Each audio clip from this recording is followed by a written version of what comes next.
So welcome back, year 13. This is the second lesson on functionalist explanations of crime and deviance. So you need your theories of crime and deviance booklet to hand. The first thing you're going to do is have a quick look at a video recap of Hershey and control theory. So make sure you've got your booklets open. You can add some additional notes, highlight the key points, and just take some extra information down from anything you pick up from the following video. Welcome to this Tutor to You Sociology topic video on functionalist theories of crime and deviance, looking at the work of Travis Hershey. Hershey's approach to crime and deviance differs from other functionalist theorists. While he suggests that social control and social order are maintained through the process of socialization, he also examines the rationale behind why people do not commit crime, rather than why they do. Hershey's theory suggests that individuals are controlled by their bonds of attachment to society, and this is why they do not deviate. He suggests that it is the negative impacts of crime on society and the attachment and integration into society that acts as a deterrent which stops people from committing crime. Hershey claimed that there were 4 distinct bonds that people experienced when they were fully integrated into society, and that these control the behaviour of people. Hershey's bonds were attachment, belief, commitment, and involvement. And let's look at those in more detail. Firstly, attachment. According to Hershey, people have goals and they try to achieve these goals through certain activities.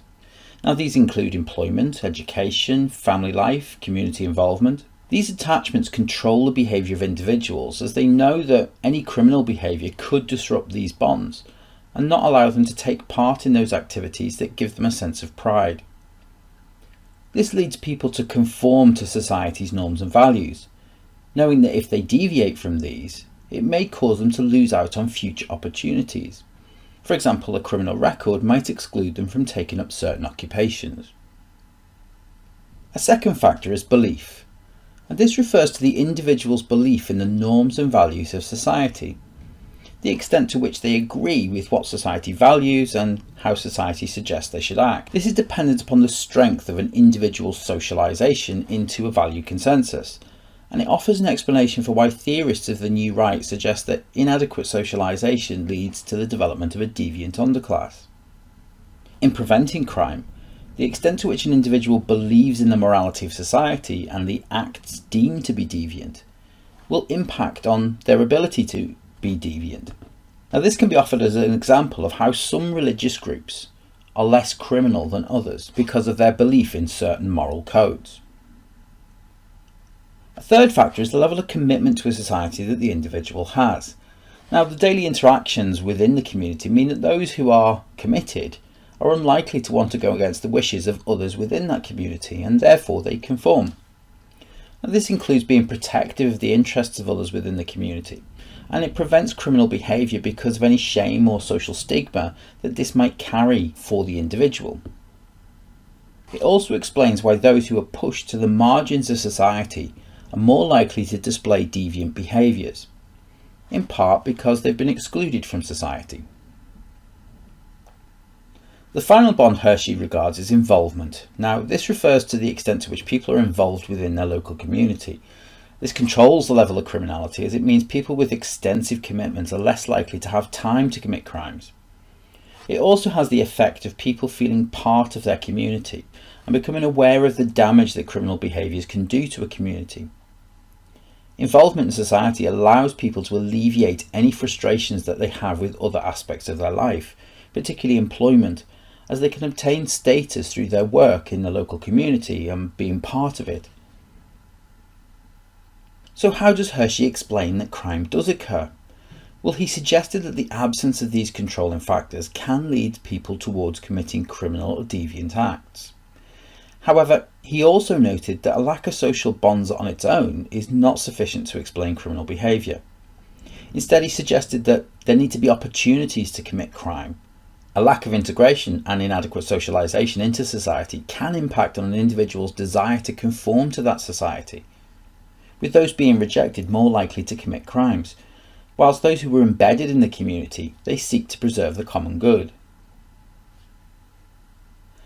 As a control theory, Hershey suggests that it is circumstance that dictates an individual's potential to commit crime, and acknowledges that anybody can be criminal, which is a departure from other functionalists who focus specifically on working class males.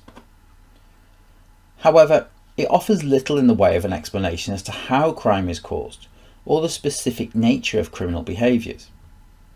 It also assumes, like many functionalist theories, that the bonds of society have meanings to all members of society. It doesn't explain why some people who are not criminal choose not to integrate into society. That concludes this Tutor to You Sociology topic video on functionalist theories of crime and deviance, looking at the work of Travis Hershey. Thanks for watching. As I mentioned last lesson, the content on theories fits into your objectives for crime, deviance, social order and social control, and then some of the issues around crime in contemporary society and the media and crime later on in the course.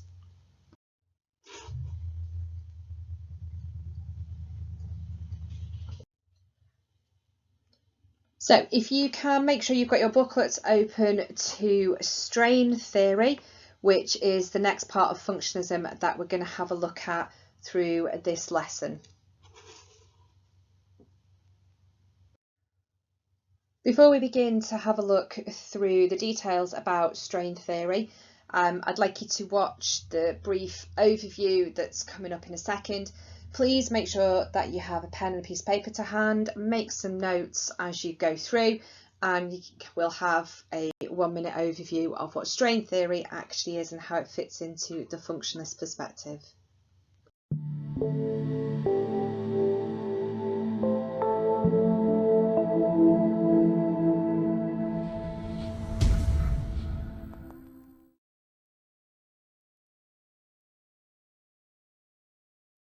The functionalist approach argues that societies work and hold together through shared values that help to regulate our behaviour. But this doesn't mean these values necessarily have positive effects for all people at all times. They can also have negative effects. And this is the key to understanding Merton's strain theory. He argued that while the values of modern societies encourage people to become wealthy and successful by their own efforts, many people, particularly those in the lower classes, have little opportunity to achieve these goals legitimately. So they're in a state of anomie. That is, there's a gap between what they're encouraged to want and their chances of getting it. This makes it more likely that a proportion of them will try to achieve these things by illegitimate means, through crime, or will reject these values altogether and turn to violence, vandalism and deviance. The key point here is we need to see the origins of crime and deviance not simply in the characteristics of individuals, but in the structure and values of modern capitalist societies. If I had to summarise strain theory in an everyday phrase, I'd say, be careful what you wish for.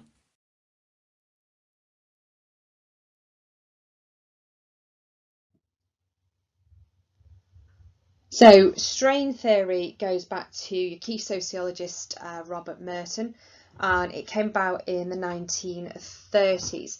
So he wanted to develop an explanation of deviance that fits within the functionalist perspective of crime and deviance. Merton didn't really agree with the other functionalists that said all aspects of society are beneficial in one way. So he didn't think crime and deviance was any form of positive function in society.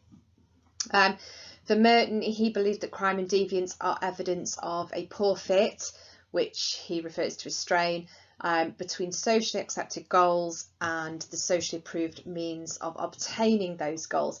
So it's the strain between what you should be doing and what you can actually do to access those particular goals.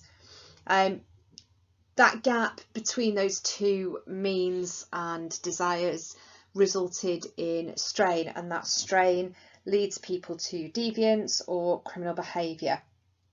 So he didn't really think in terms of subcultures. He looked at sort of the whole society and what happens to individuals and how they respond to strain in particular ways. So it's more of a focus on why people may commit crime or take part in deviant acts, rather than looking at sort of a wider collective conscience or social cohesion.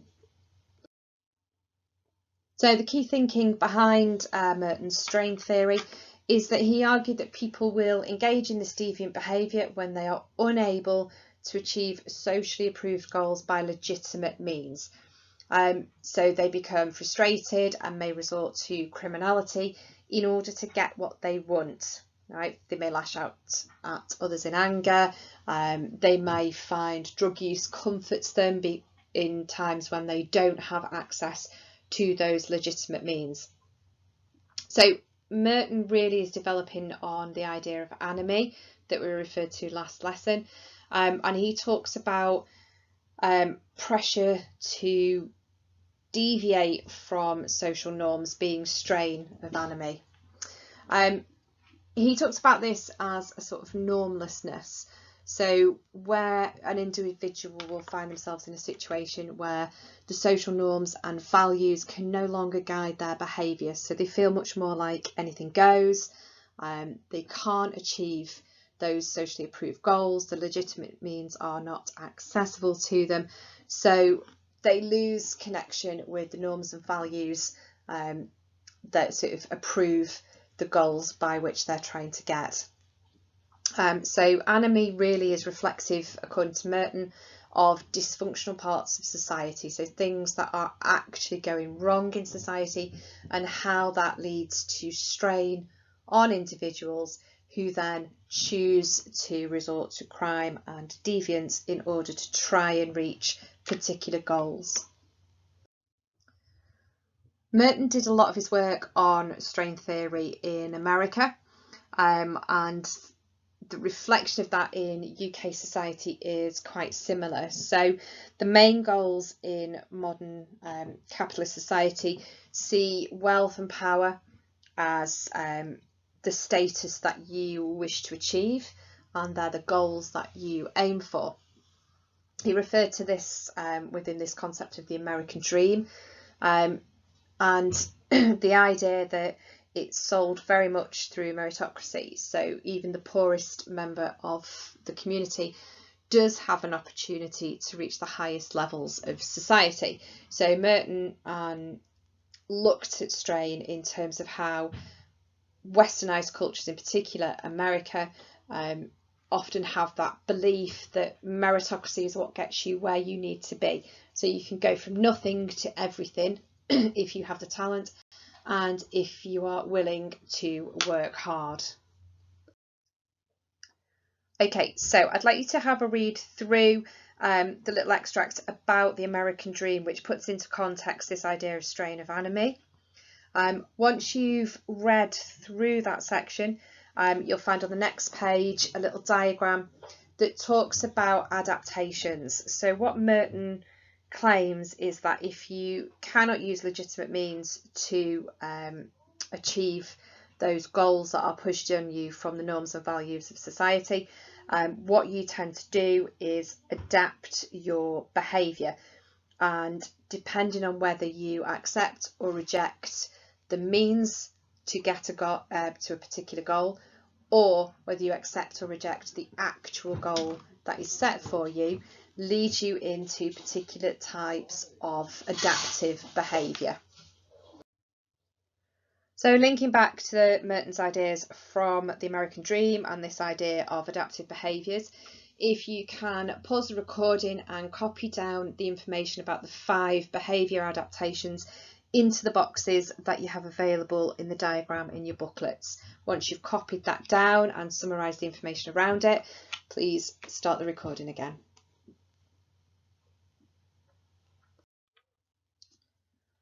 Okay, so let's have a look at some evaluations of Merton's strain theory. You can read through these in your booklet. Briefly, some of the strengths are that Merton shows how the social structure causes a strain on individuals. So it simplifies explanations and has been a stimulus really to develop other ideas, for example, subcultures, and explain why individuals may feel that particular strain in some circumstances but not in others. A lot of current sociologists do still think that Merton's ideas can be applied to modern contemporary society, and you can use these, if you think about what he's talking about, for all sorts of different issues that have gone on. For example, the riots in England, so this idea of rebellion and things like that. However, some of the issues around Merton and with all sort of functionalism overall is that there is still this stress on an idea of common goals in society, so some sort of consensus that all individuals should buy into, this agreed set of morals and norms, and in fact there are lots of different goals and lots of different values that people hold in society, and therefore it's a little bit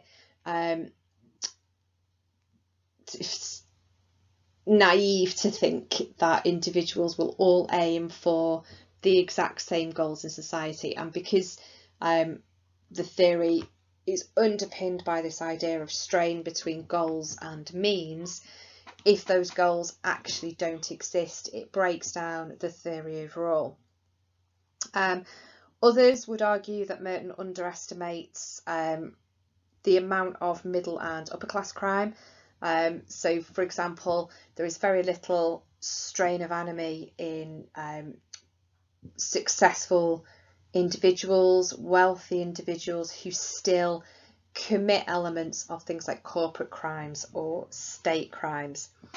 So, along those lines, Merton is criticised for ignoring power overall in society. And as we know, if you take Marxist perspective, it is the rich who have the power. If you take feminist perspective, it is males who have the power. So that is completely sort of neglected from Merton's strain theory. And also the issue with this is that it doesn't really explain crimes that don't produce any sort of material reward. So the idea of the strain resulting in deviance and crime so that you can achieve those goals through illegitimate means doesn't really explain why people might commit vandalism and smash a shop window or spray paint a bus stop. So there are limited areas of crime that Merton actually applies to. So if you want to pause, make sure you've read through the evaluations and highlight those key points. If you can, try and add some specifics. For example, go back to your non-sociological explanations of crime and use what you already know about things like Marxism and feminism to make very direct criticisms of Merton's theory. So coming up is a quick overview of Merton's theory. If you can listen to the video, make some notes from the information that's presented on the screen and add to your own information and notes that you've got in your booklets around Merton's ideas of strain theory, just to make sure that you've got all that extra detail and depth within your class notes. Welcome to this Tutor to You Sociology topic video on functionalist theories of crime and deviance, looking at the work of Robert K. Merton. Robert King Merton was one of the most influential sociologists of the functionalist movement, in no small part due to his internal critique of functionalism, and particularly the concept of universal functionalism. Merton suggested that dysfunction existed in society, unlike other functionalists, and this formed part of his views on the role of crime and deviance. He suggested that there was structural inequality in society, and this, combined with the insistence of promoting the American dream of wealth and power, led to a strain to anomie, in other words, deviate from the norms and values of society. The American dream, according to Merton, was shared by most Americans. However, society did not provide clear guidelines on how to achieve this dream, and as such, this would inevitably lead to criminal and deviant behaviours. Merton suggested that this strain to anomie would lead to different reactions from different people. Some would accept the idea of the American dream, and others would reject it or replace that ideal with an alternative view. Those who accepted the social goal of the American dream would strive to achieve it, either through legitimate means, hard work, education, social networking, whilst others would turn to illegitimate means, that is, crime. Those that rejected the American dream would also react in different ways. Some would continue to do what was socially expected of them, whilst others would deviate. For those selecting an alternative goal, this meant adopting new means, both legitimate and illegitimate, of achieving that goal. Merton categorised these 5 different adaptations to strain: conformity, innovation, ritualism, retreatism, and rebellion. Whilst some encouraged deviance, others relied upon conformity and maintaining social norms. Merton categorised these on the acceptance or rejection of society's goals and their use of legitimate or illegitimate means to achieve those goals. We'll look at each of these adaptations in more detail. Firstly, conformity. Merton saw this as being the response of most Americans to strain. It involved accepting the American dream of wealth and power and actively pursuing it by working hard, getting good grades in school and gaining qualifications, and choosing pathways that were approved that would lead to success. In other words, through legitimate means. The second adaptation was innovation. Merton suggested that this adaptation to strain accepted the socially approved goals, but instead of working hard and gaining qualifications, innovators would instead choose illegitimate means of achieving the American dream. This was due to opportunities being blocked, but innovators maintained a desire to still achieve the American dream, and so they adapted. They innovated and adopted illegitimate, often criminal means to obtain those goals. Now we can look at examples of organised crime syndicates and white-collar criminals and corporate criminals as examples of innovation, but mostly this centred on criminals who were focused on utilitarian crimes, those that provided a financial gain, so for example robbery. Amongst those that had rejected society's goals were the ritualists. These people had accepted they were unlikely to achieve the American dream of wealth and power, but were content to conform to society's norms and values. They continued to adopt a legitimate means of gaining wealth and power. They worked hard, they gained qualifications, even though they knew it was unlikely to lead them to their goals. Examples of ritualists can often be found in routine occupations, administrative roles, middle management. Another group that rejected the socially approved goals of society were retreatists. Seeing their opportunities blocked, retreatists would also reject the legitimate means of achieving the American dream and effectively drop out of social norms and values. Their lack of motivation to conform would lead them to drug and drink abuse, petty crimes and vagrancy, as they adopted illegitimate means of getting from one day to the next. The final adaptation was rebellion. Those who adapted by rebelling challenged the socially approved goals and looked to create alternative visions of society. They rejected the legitimate means of achieving goals and instead adopted alternative methods of achieving their own version of society. Merton included political dissidents, activists and protesters in this group, and considering the social and political disenchantment in the USA at the time of Merton's writing, the 1930s, examples of this group could be found amongst the backdrop of economic turmoil after the Great Depression. A positive evaluation of Merton's strain theory is that it recognises the role of structural inequality in crime and highlights how the lack of opportunities can impact on different social groups, and this idea was taken up by other functionists such as Albert Cohen, who looked at how structural inequalities and blocked opportunities can lead to the formation of delinquent subcultures.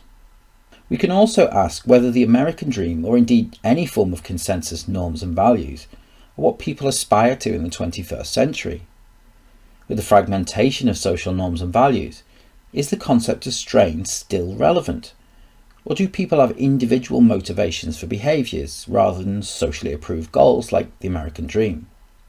And finally, whilst Merton's theory offers a rational explanation of why people may commit crimes for financial gain, it doesn't explain crimes of passion or crimes where people choose to victimise or act violently against somebody else.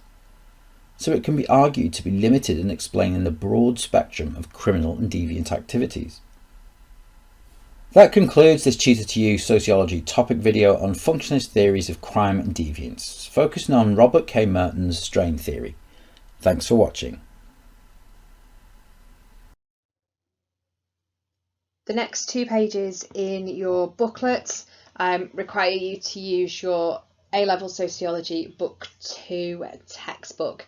So you need to refer to pages 72 through to 74. What I would like you to do is read through the information provided in the textbook, make additional notes, so go back through the section on strain theory, add some of the additional features that you've got out of your textbook, work through all the questions that are in your booklet, complete the questions, fill in the blanks, fill in the answers. You can do them in your booklet, or if you need a bit extra space, you can do it on a separate piece of paper. Work through all of those, make sure you've got a detailed set of notes on strain theory. Unfortunately, we can't give you a textbook in school, but you should have purchased this one ready for your A2 studies. So you can either do this now for the next 10 minutes, 15 minutes in the lesson, or you can complete this when you get home and use your textbook resources when you are home. So that brings you to the end of strain theory. What we're going to start to look at next lesson is subcultural theories and a link to gang culture and gang related crime. So in preparation for next lesson, I'd like you to watch the following video clip, which takes a slightly different look at gang crime as we know it, and different elements of subcultures that take place within society. There's an awful lot of stereotypes about what makes a gang, what makes a subculture, and this particular video looks at issues around white supremacy and gang culture. So if you can watch the following video, make some notes in preparation for next lesson, and have a think about how the incident that's explained in the short clip is evident of gangs, how that might work, what kind of belief system they have within that particular gang culture, what sort of shared values they may have or shared norms as a gang that takes them out of sort of consensual society and that moral conscience and into sort of their own structure of community values and norms in terms of finding that within a gang and what they believe. So make some notes about all that information and hold on to that ready for your next lesson.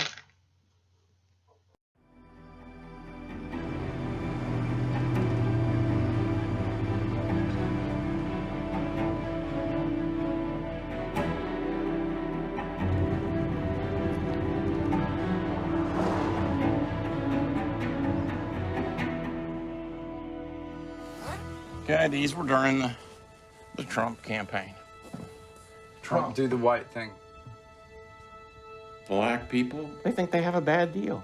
They think the police somehow discriminate against them because of their innate behavior, their propensity for violence against white people. Do you think African Americans have an innate propensity to violence? There's no question about it, compared to whites.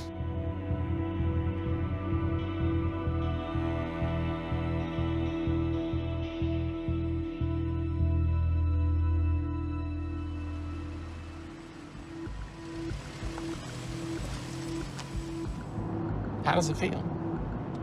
I don't like it. I just don't like it. You know, I just don't agree with. Even on diversity, huh? Well, I think Or diversity is a especially, brilliant thing. I think diversity is great. Diversity is you and me in this truck. This is diversity. See, you're not having such a terrible time, are you? No, I'm having a good time at the moment. You kind of like me, don't you? In a way. In a way. I mean, I think we do a good job of putting up with the situation.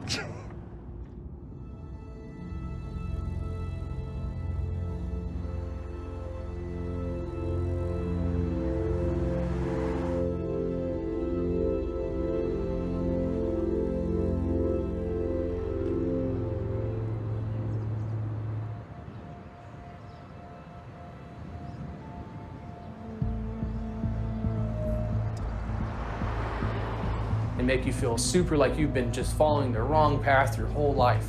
With the ideology that they live by, the history of your race.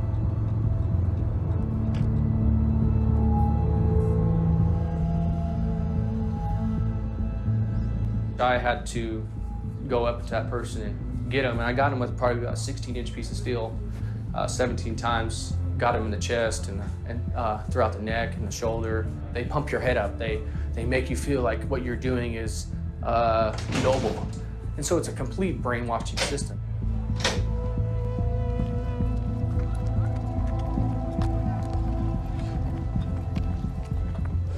People understand you spill blood to get into these organizations. Same thing with getting out. You know, it's blood in and blood out.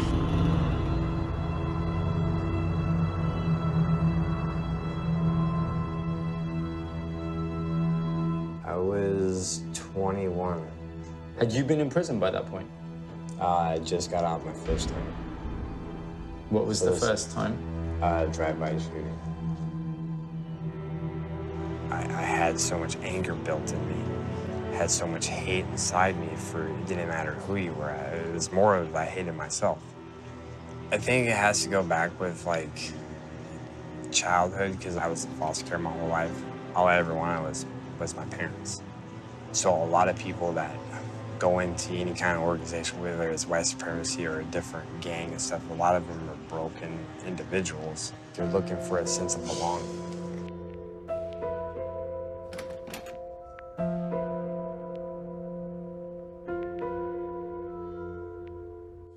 I have a price to pay over my head.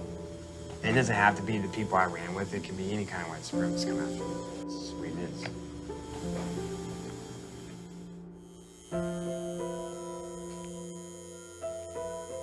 If the people you used to hang out with, if one of them came in right now and saw this, what would they do? You really want to know? I want to know, really, yeah. They'd kill you. I don't have to look at that no more.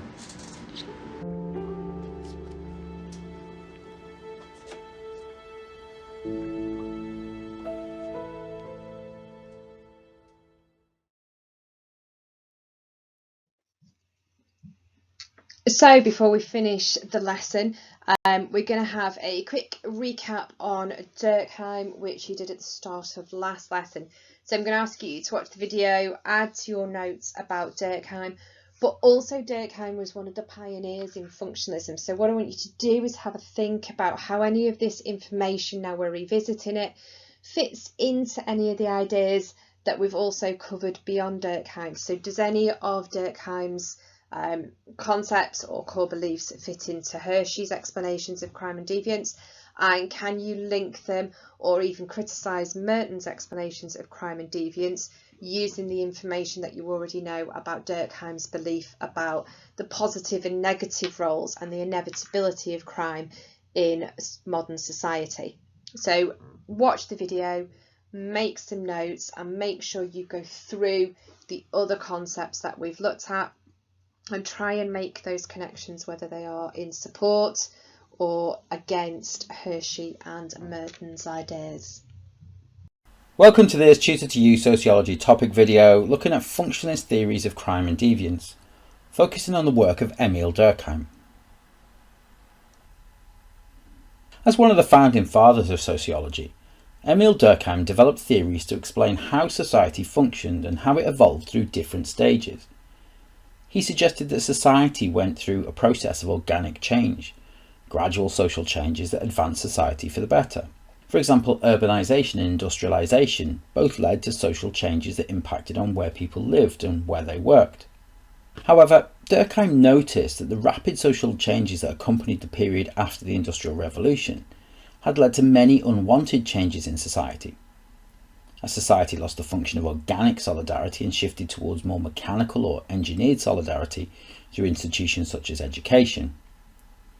Durkheim suggested that the experiences of modern society had impacted on social cohesion, with undesirable effects of mass urbanisation such as poverty, mental illness and crime, leading society towards a state of anomie, a drift away from the norms and values of society. However, Durkheim suggested that the criminality and deviance that accompanied these social changes was actually a normal part of a healthy and functioning society. He suggested that crime was inevitable in modern society, and that a certain level of crime was actually desirable for society. Too much crime, however, would lead society's norms and values to atrophy or decay. Too little deviance and society would be incapable of change, and eventually growth would stagnate. Durkheim therefore argued that society performed both positive and negative functions for society, and at an optimal level, deviance was desirable. But how can crime be positive for society? Well, this is achieved through boundary maintenance. Durkheim suggested that social reactions to criminal behaviour help to reinforce the value consensus of society. Extreme criminality, such as the murder of women or children, would unite others in society to condemn those that had committed the crime. He actively reinforced people's belief in the collective conscience of society, that is, its moral code. As people condemn wrongdoers, it leads to a collective agreement that the criminal or deviant behaviour is wrong and should not be repeated. It acts as a form of informal social control over others, considering deviance as society's reaction to the crime is seen as a disincentive. Now we can use this example in contemporary society. Public reactions in recent years to terrorist activities in London and Manchester can be seen as a form of boundary maintenance. Public displays of grief and defiance against terrorist activities, backed up with media campaigns, reinforces the will of the people to not let terrorists win. Furthermore, in the summer of 2011, nationwide riots after the shooting of Mark Duggan in London led to public condemnation of those that were rioting and looting. Media images that displayed the extent of the damage caused led to people proposing more extreme measures to combat rioters, including the use of police water cannons. This reinforces the collective conscience that the behaviour witnessed is not to be tolerated in society, and these attitudes are often reinforced when footage of other protests are shown on TV. A further positive function of crime and deviance suggested by Durkheim is adaptation and change. Deviant behaviour is a way of people demonstrating that attitudes are changing towards the established social order, and Durkheim believed that these served as a positive function. As smaller groups in society deviate, they attract the following of others, and the norms and values of society are gradually changed. In some instances, this occurs quite rapidly. However, it is often a gradual process as these new behaviours become the norm for more people and cease to be deviant as society accepts these behaviours as a new norm. For example, the civil rights movement in the USA began with sit-ins and protests in white-only establishments and gained momentum, which led to the repeal of the Jim Crow laws. The gay rights movement accelerated after the riots at the Stonewall Cafe, and the women's liberation movement gained momentum by using unconventional means to push for equality with men. A contemporary example of this is the removal of the statue of slave trader Edward Colston in Bristol, which was subsequently followed by the removal of other symbols of slavery across the globe. Other functions of crime suggested by Durkheim included the idea that crime acted as a safety valve for society, that mass demonstrations are a warning sign that society is drifting towards anarchy, whilst others, such as Polsky and Davis, have suggested that some forms of deviance, such as prostitution and pornography, can act as a form of social release for society, relieving tensions that otherwise would be channeled into criminal activities. We need to be able to evaluate Durkheim's views of crime and deviance. Firstly, Durkheim's ideas can be seen to have relevance to contemporary society, and his concepts of boundary maintenance and deviance as a form of social change are part of his lasting legacy to sociology.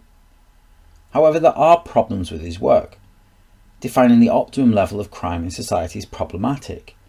How much is too much? And secondly, Durkheim offers little explanation as to how crime occurs other than to suggest it is due to frustrations. We can also argue that in contemporary society that deviant behaviours seem to have less effect than in previous generations. For example, protests over climate change have been met with widespread condemnation by the media rather than meaningful social change. Similarly, Black Lives Matter protests in the USA have not always been met with social change, but rather by attempts to nullify and sensationalise issues. In this instance, Durkheim's argument that there will be a reasonable reaction by society to social change can be criticised by actions of the media and the state in attempting to ensure the status quo. That concludes this Tutor to You Sociology topic video on functionalist theories of crime and deviance, examining the work of Emil Durkheim. Thanks for watching. So that brings you to the end of the lesson. Before we disappear, can I give you a quick reminder about Seneca learning tasks? A lot of these were set from September, not just over the quarantine lockdown work at home. And there are a substantial number of you who have not completed your Seneca learning assessments. Seneca learning is not optional. We are using Seneca learning to help support you in having access to different ways of learning, to have different resources, to look at different ideas and build the depth and detail of your understanding. But we are also using Seneca learning to gather assessment data and to record commitment to that learning process and the evidence that will go towards things like UCAS grades and predicted grades and so on. So it's not an option to complete Seneca learning. I've gone through some of the outstanding assignments and I have reassigned them on the Seneca learning app, and I've put a note on the assignments in Teams.